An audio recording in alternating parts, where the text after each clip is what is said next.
secara keuangan, dan kita temukan sebesar 108 juta sekian ini. Syederlun, mantan ketua Badan Usaha milik Desa Singkersing, Kecamatan Sultan Daulat, Kota Subulus Salam, melakukan pembayaran pemulihan atas kerugian keuangan negara terkait perkara dugaan tindak pidana korupsi.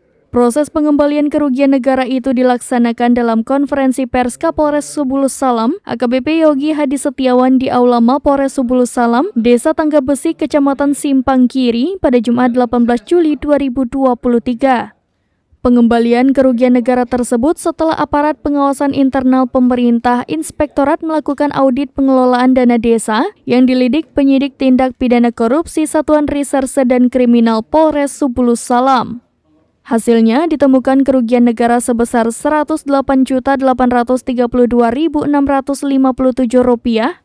Pengelolaan dana desa alias DD Singkersing, Kecamatan Sultan Daulat, Kota Subulus Salam. Kapolres Subulus Salam AKBP Yogi Hadi Setiawan mengatakan, atas kasus dugaan tindak pidana korupsi penyalahgunaan penyertaan modal badan usaha milik Desa Singkersing, Kecamatan Sultan Daulat tahun anggaran 2018-2020. LHP dari Inspektorat Kota Subulus Salam ini merekomendasikan pengembalian kerugian negara agar segera ditindaklanjuti oleh pengelola BUMDes Singkersing. Pengembalian kerugian negara itu nantinya akan dilakukan melalui bank ke rekening kas daerah. Uang kerugian negara diserahkan secara simbolis mantan Ketua BUMDes Singkersing AS kepada Ketua BUMDes Singkersing yang baru, Suprayitno.